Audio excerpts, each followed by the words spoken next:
particulièrement si essence bi depuis peut-être 3 mois c'est très bien de le faire maintenant mais en principe war na am ay impact si yeneen prix yi et merci loolu lu baax la. merci beaucoup Charles déjà rek ñu ngi xaarandi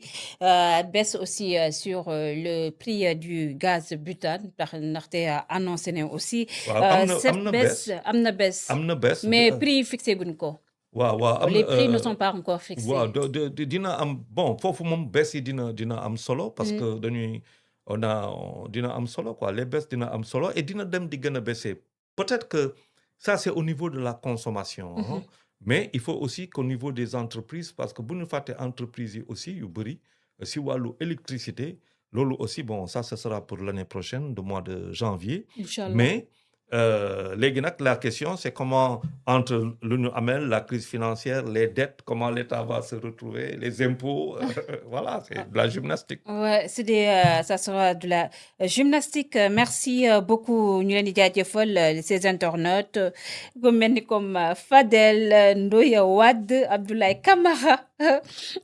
Ale Diop aussi Aliou aussi ñu koy passer le bonsoir. Aliou Gueye, bonsoir aussi Aliou Gueye. Artanalo, on te passe aussi le bonsoir. Ismaïla, la même chose. Ça, c'est le grand El Hadj Malik Diop aussi. Ñu koy ziar bu baax a baax di koy jox wàccuwaayam. C'est toujours un plaisir de vous servir si T3B. Continuez à participer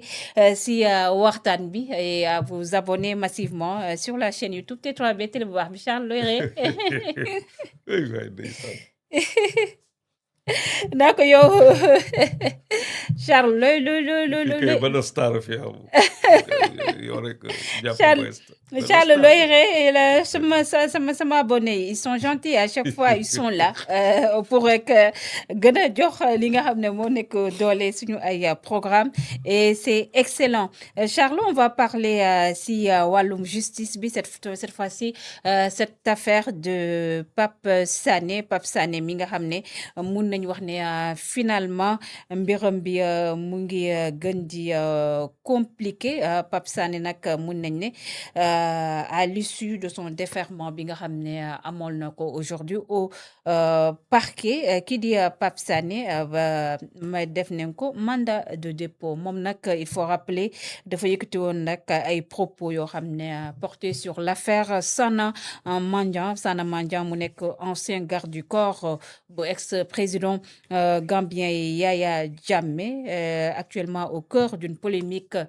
sécuritaire mu jëloon rek yëkkati ay kàddoom ne gannaaw bëgg ñi nga xam ne moo nekk gendarme yi interroger daloon ko poser ay questions di koy laaj ay relations ak ki nga xam ne moo nekk le Pastef rawatina le premier ministre Ousmane Sonko qu'est-ce qu'on peut vraiment retenir de cette affaire ki nga xam ne moo nekk Pape Sané. Bon, c'est une affaire malheureuse. Oui. Malheureuse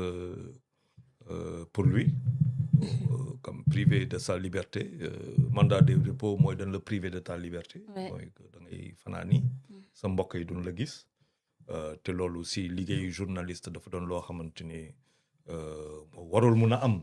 War nañu mun a xool leneen lu ñuy dalee seen kaw. Moi, je l'ai toujours dit, nos textes là, foog ñu xoolaat ko, foog ñu xoolaat suñu textes yi. Comment ça? Oui, suñu texte, je le dis À la tout le temps. tournée qu'il a été trop loin, c'est ay propos, Charles. Non, je peux dire,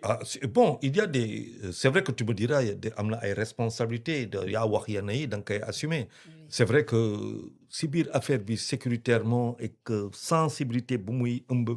te gis nañu si fan yu ñu génn Moment. tension boo xamante ne ñu ngi ko doon dund diggante sax ñaari réew. Diggante le président Barrow était à Dakar et tout ça. Bon, on sentait une tension perceptible parce que j'ai des amis gambiens aussi avec qui je discute. Donc, tu sentais qu'il y avait cette affaire-là, fallait nañ ko bàyyi mu nekk fu mu war a nekk. Ñu discuter que fu mu war ko discuter pour le mieux des deux pays, le meilleur des deux pays et pour le meilleur de la sécurité entre les deux pays. Parce que dafa am lépp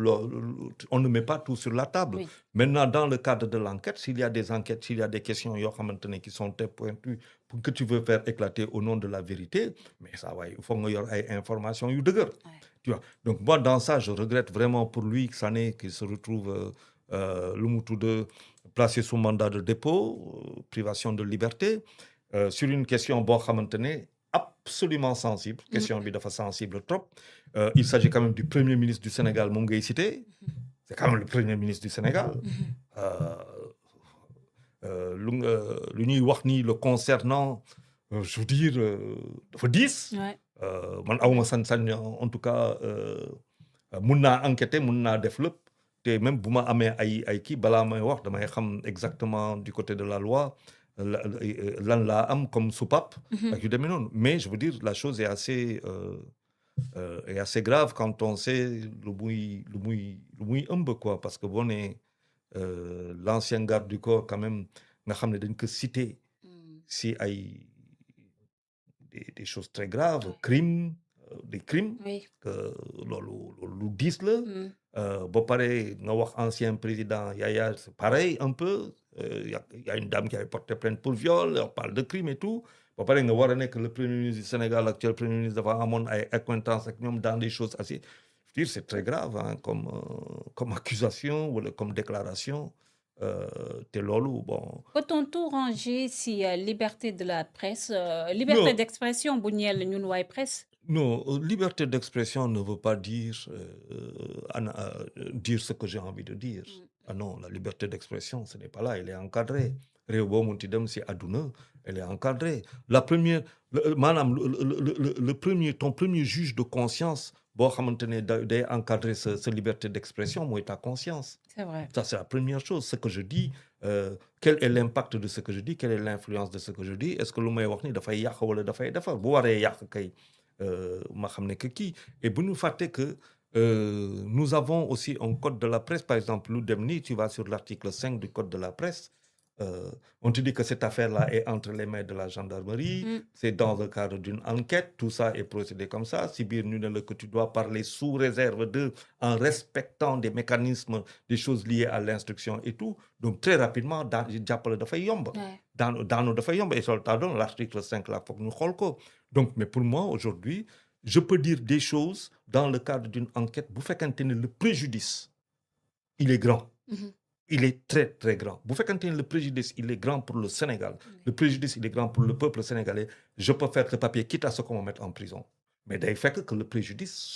soit là mais si je fais quelque chose ma teg loo xamante ne juste pour faire des révélations pour xawma est-ce que je n'ose pas dire parce que je ne connais pas Sané yaakaaruma que ce soit ce journaliste-là qui parle comme ça pour parler je pense que dans ça la affaire bi dafa sensible ba pare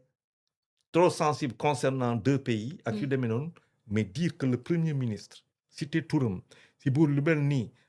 boole ko ak koo xamante ne dañ ko ràññee si lu rafetul lu mu def fële si Gambie mais relation boobu boo ko defee accusation bu grave la maintenant ñaan rek ñu voilà quoi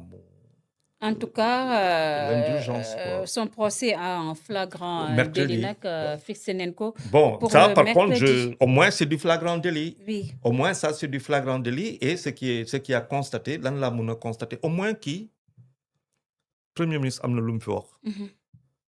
te nag je suis pas souvent yàlla xam ne que je suis pas souvent d'accord avec lui ah oui mais am na lu mu fi wax de lu baax am na ñoo xamante ne instruction la ñu yóbbu am na ñu yóbbu instruction oui et si je regarde cette affaire de sécurité là ah oui mënuma ko comparer en aucun cas avec ce qui a été dit précédemment par d'autres personnes ñu yóbbu ko flagrant délit ça veut dire qu'au moins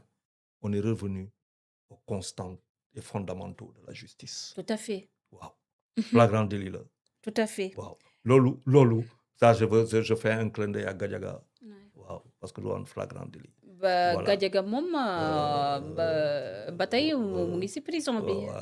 instruction la woon xaw ma wala Abdou Nguer xaw ma kan dañ si yóbbu si kii mais je veux dire quoi Sonko toog na keroog am na lu mu wax et je vois que paf pour une question là flagrant délit c'est bien ñu juger ko mu xam lu mu kii voilà quoi mais c'est mënoon na ñàkk daal mënoon na ñàkk tout à fait mënoon na ñàkk ñu waaw wax mënoon na bañ a wax boobu daal waaw dafa diis quoi dafa diis te amul lenn lu muy yokk si dundu sénégalais yi wala wax xam nga wax boo xamante ne bu mel noonu lu muy dugal si xelu sénégalais yi wala lu muy mën a yàq si xelu sénégalais yi.